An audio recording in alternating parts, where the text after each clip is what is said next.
হারামের উত্তর দিতে হবে তো। রাখ কেটি নেই। আসসালামু আলাইকুম ওয়া রাহমাতুল্লাহি ওয়া আলাইকুম আসসালাম ওয়া রাহমাতুল্লাহ। নাহমাদুহু ওয়া নুসাল্লি আলা রাসূলিল কারীম।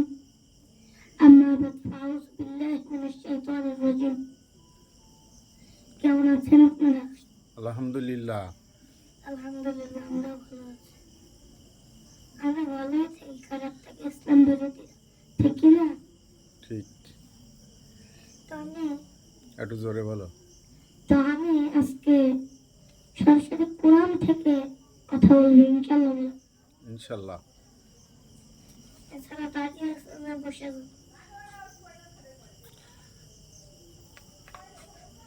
আমার ফারুক কিভাবে বিশ্বের প্রাণের কলিতে হলো, এটা দিয়ে শুরু করি।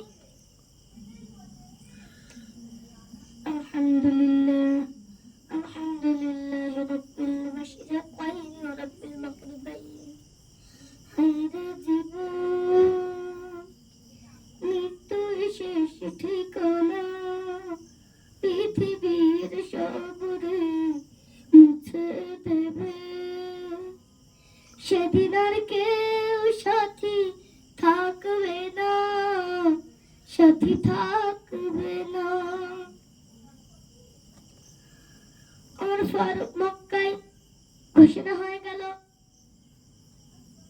যে আমার ফারুকের কানে চলে আসলো যে মুহাম্মাদের মাথা কেটে এনে দিলে 107 মুদ্রা সে পাবে। আচ্ছা বলেন, আমার নামের মাথা আজ পর্যন্ত কোন মুসলিম কাটতে পারবে না? দেখলে তারপরে পরে যেত সবাই।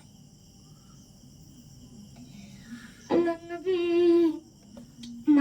তখন পুলিয়ে কোরআনের দাওয়াত দিতেন। একদিন বিশ্বনবী পুলিয়ে নামাজ পড়ছিলেন। ওমর ফারুক সূরাগুলো শুনছে আর ধরতেছে। আল্লাহ মুহাম্মদ মনে কবি হয়ে গেছে।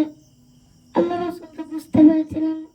আল্লাহ রাসূল আয়াতের ভিতরে বলে দিয়েছিলেন তানজিলুম মির রাব্বিল আলামিন।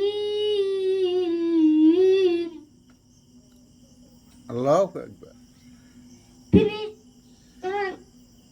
বিশ্বনবী বললেন, এটা কোনো কবির বানানো কবিতা না, এটা কোনো গণকের বানানো ঘটনা না, এটা হলো সরাসরি আল্লাহর কুরআন, আল্লাহর কাছ থেকে পড়ানো কিতাব। সুবহানাল্লাহ। আল্লাহর কাছ থেকে পড়ানো কিতাব আল কুরআন, আল্লাহর কাছ থেকে। তখন আবু হুরায়রা একজন লোক বলে, আইনা আমার কই যাও? মুহাম্মাদের মাথা কাটতে চাই। আরে তুমি মুহাম্মাদের মাথা কাটতে চাও?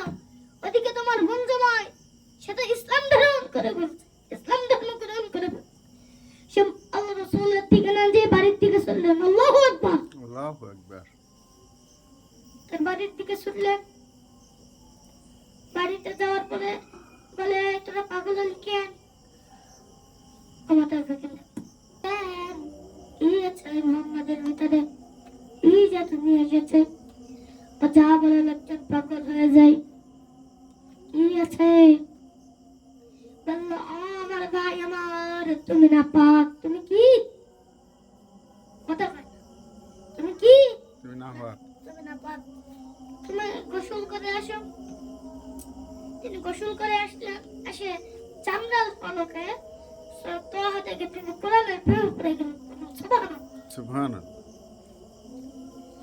সেই সময় তিনি কোরআনের প্রেম করে গেলেন। তলোয়ারটা হাতে নিয়ে বিশ্বনবীর বাড়ির দিকে ছুটলেন। আল্লাহু আকবার, আল্লাহু আকবার। সাহাবীরা বললেন, নবী আপনি পালিয়ে যান। বলল, না আমি পালাবো না। ওই যে আমি নামাজের সময় দোয়া করছিলাম, ওই দোয়া আজকে মনে হয় আমার কবুল হয়ে গিয়েছে। আল্লাহু আকবার, আল্লাহু আকবার। ওই দোয়া আজকে আমাকে কবুল হয়ে গিয়েছে। তখন ওমর ফারুক এসে বললেন, আশহাদু আল্লা ইলাহা ইল্লাল্লাহ মুহাম্মাদুর রাসূলুল্লাহ, আমি সাক্ষ্য দিচ্ছি আল্লাহ ছাড়া কোনো মাবুদ নাই, আল্লাহর প্রেরিত বান্দা আমরাই সত্য ধর্ম ইসলাম। তখন হযরত ওমর কালেমা পড়ে মুসলমান হয়ে গেলেন।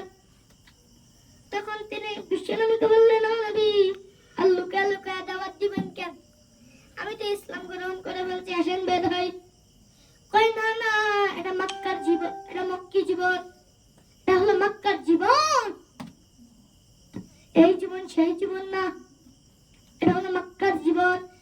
যদি পাগলামি করতে হয় নেতাগিরি করতে হয়, মদিনায় যে করো ওমর।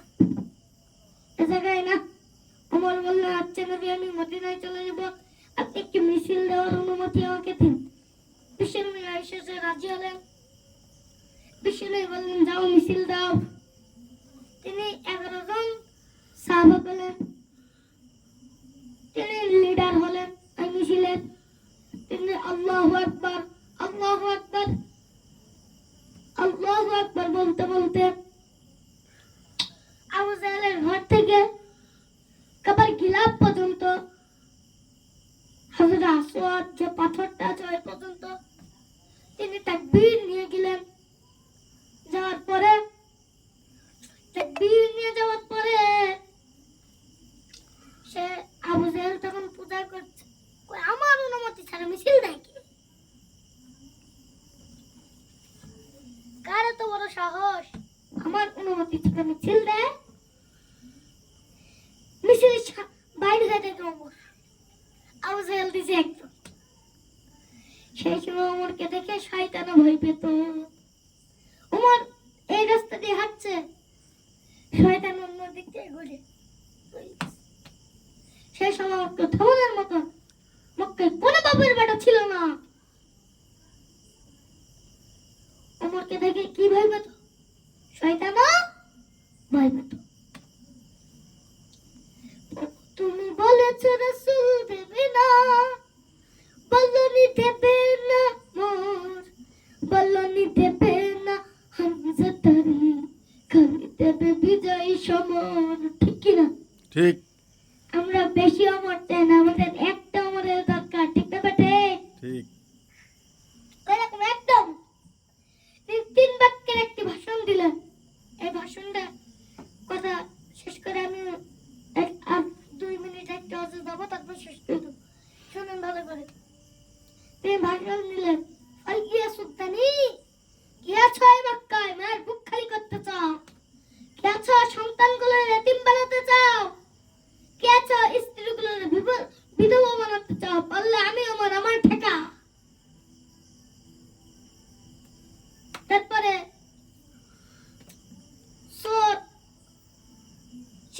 চোরের অবদান চুরি করলে হাত কেটে দেওয়া। ঠিক কিনা? বিশ্বনবী একদিন একটা মেয়ে চুরিতে ধরা পড়লো। বিশ্বনবী বললেন এর ডান হাত কেটে দাও, যে হাতে চুরি করছে ওই হাত কেটে দাও। বিশ্বনবী কাটতে কাটতে রাজি হলেন। এবার সাহাবীরা কেউ বলে সাহস পাচ্ছে না যে নবী এই মেয়েটার হাত আপনি কেটেন না, মাফ করে দেন। একজন গিয়ে বললেন নবী এই মেয়েটার হাত আপনি কেটেন না। বললো তুই কি বললি? এ মেয়ে তো সামান্য আমার কলিজার টুকরা, নানার পুটুলি। ফাতেমাও যদি এই কাজ করে আমি নবী তার হাত কাটতে 1 সেকেন্ডও দেরি করব না। আল্লাহু আকবার। কিন্তু লাউসর কোদি সরে এসন না, আর বড় সর আছে। তাহলে এক সিগনেচারে দেশের কোটি টাকা বিদেশে পাচার করে দেয়। এরকম মা তৌফিক ইল্লা বিল্লাহ।